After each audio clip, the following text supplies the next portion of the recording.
Ladies and gentlemen, we're at the final chapter of the 5-part series called Useful Idiots. My name is Leon Weinstein. Both Western Europe and USA were shaken by their own intellectuals who, just because they went to colleges, believed that they were smarter than you and I. It is my opinion, and the opinion of many others, that they are not. When free people create, they achieve wonderful results. When someone, governments, elites, smart technocrats or smart theologists decide what is better for us, this usually makes our life miserable. Our civilization, we call it Western world, which was superior in everything, in any regard to the Soviet Empire, was losing the war. And war it was. Because our elites thought that they know better. However, America as a nation has the right instincts, and in 1981 the country elected to the White House an ex-actor, ex-chair of the Actors Union, ex-radio host, ex-governor of California, Ronald Wilson Reagan. And 4 years later re-elected him in a landslide, 49 states versus 1. Together, Reagan, Margaret Thatcher and Pope John Paul II defeated the Soviet Union and made it collapse under its own weight. They did it despite the fact that their predecessors practically reanimated this prison state, freely supplying it with modern technologies, money, and any help the Soviets wanted. Why, you would ask? Just to appease the imaginary bad cops and to support the not less imaginary good cops.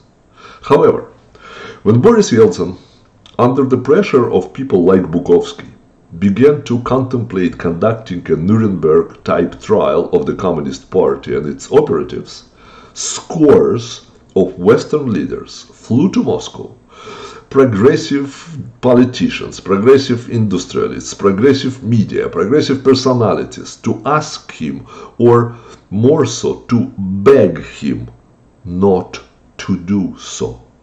Why? You decide. Don't open the archives, they were saying. Do not conduct public or even secret talks, secret trials. Do not touch the past. My task is to provide you with information, as accurate as possible. Therefore, I'm using documents, articles based on facts, words of the leadership themselves, or quotes from their contemporaries. What to do with this information is in your hands. I also express, of course, my own opinions and emotions about the facts, but try not to allow emotions overwhelm my logic. And here is my opinion. America, ladies and gentlemen, is really a unique country. In the United States, more than half of the population are instinctively not falling under the spells of socialist lies. On the very deep level, the American psyche is that nothing in this world is free, except, of course, cheese in mousetraps. Americans also convinced that what they earned, they own. They are ready to pay for the army and the police, ready to help the sick and the old, and as a matter of fact, are more generous than any other nation in the world. Interesting that year after year, Democrats who always talk about needy people, about our obligation to help and to share, give to charities less than Republicans or libertarians. Americans in general, not ready to let someone decide what to do with the fruits of their labor. Americans are strange people.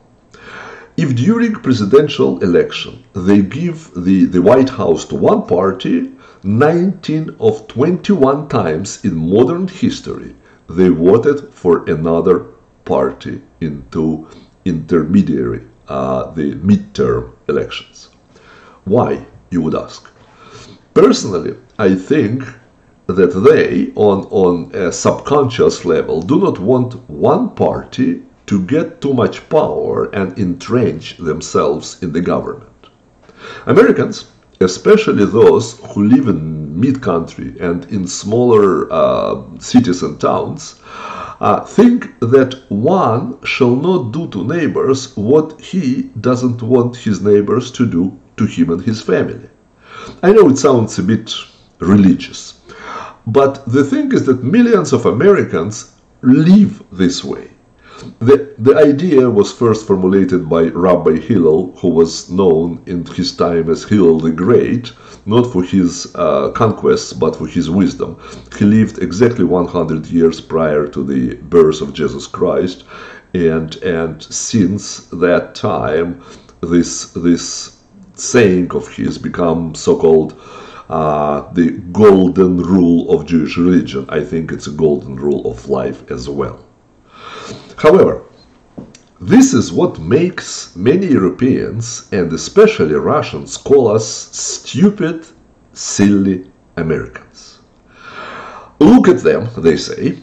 Those stupid, silly Americans could deceive, cheat, take advantage of, but they choose not to. So, obviously, those people are stupid. Personally, I am proud that my neighbors do not do to me what they do not want me to do to them. And I am thankful that even if they have an opportunity to cheat, deceive, or take advantage of, they usually do not. You know why the KGB failed, and they failed?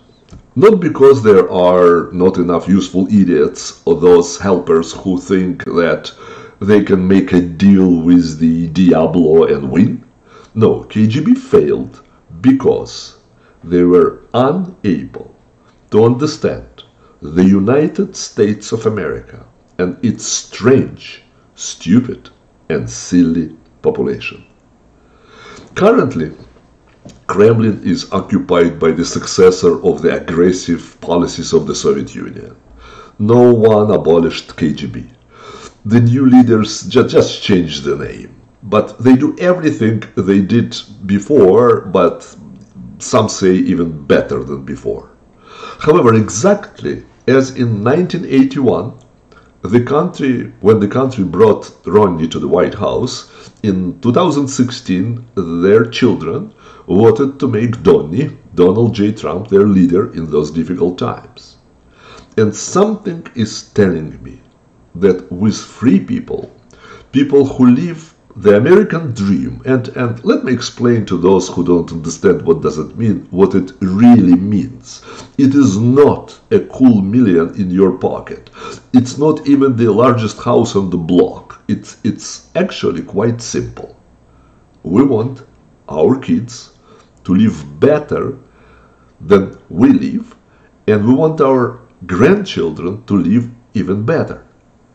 Free people who know that they receive their rights not from the government, not from the Tsar, but from God. God gave it to them. Who were born in the land where each can pursue their own version of happiness. Not the Politburo version, not the Congress version, not the Democratic or Republican Party version, but their own. With people who vote for the president and 2 years later vote for another party, with such nation, not KGB, nor FSB, not GRU will not be able to cope.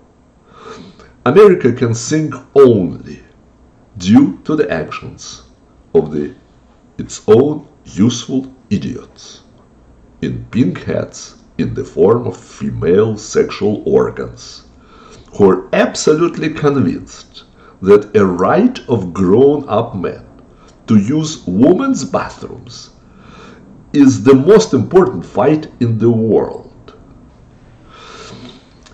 I was talking about past events, some long gone policies and retired celebrities. In the uncovered documents, we saw how easily the left sold our country, our dreams, our hopes, to the highest bidder. They did it either for personal gain or because they think that this way they can force us to achieve goals they dream about. Their motto always, "end justifies the means," or "you cannot make an omelette without breaking eggs." But we are not eggs. And we don't want their dreams. We want to pursue our own, because those are the only dreams worth pursuing. Now, let me ask you something. Do you think that the left changed much from the 50s, 60s, 70s, 80s, 90s of the 20th century? Do you really think that those who are left now differ from their fathers, uncles, or older brothers and sisters? As a matter of fact, I want you to understand that the so-called left is filled with wonderful human beings, with great hearts. They want to help all people, animals, nature. They want to fight inequality. They want to defeat cancer, poverty, and make life of all 7 billion people on the earth wonderful, happy, and fulfilling. They, however, think that the good Tsar or good government, taking from one by force if needed and giving to another, or just explaining to killers and bandits that robbing and killing is not good, will assure that everyone will live a wonderful life since that moment on, and such coexistence will bring world peace and tranquility that will last forever. If people would be angels, that probably would be true. But I am not an angel. You are, I suspect, too. We're not angels, and it's in human nature to conquer, to take by force if needed from others what is desired, make people slaves, deprive them from freedom, and feel wonderful. I'm not saying it's great, I'm saying it's human nature. We saw it several thousand years of human history filled with that.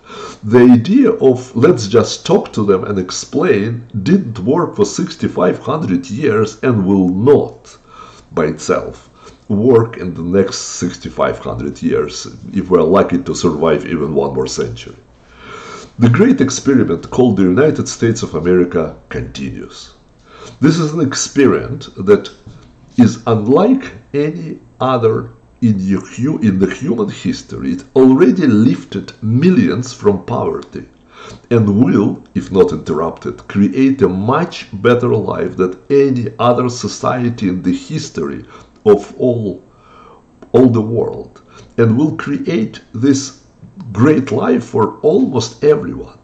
We need to recognize and stop in time the efforts of those who want to conquer or drastically change our society.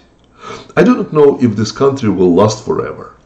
Probably it will survive until the moment we will forget that freedom is a fragile thing and is never more than one generation away from extinction. If it's not ours by inheritance, it must be fought for and defended constantly. Of course, you recognize those words. This is a quote from a great man, President Ronald Reagan. Until the time we forget, we will beat all obstacles. We will pursue our own version of happiness and will dream and achieve the American dream.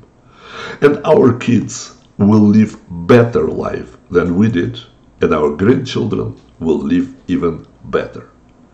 And I am sure that America will prevail. God bless this country. This is all I wanted to tell you. Thank you for listening.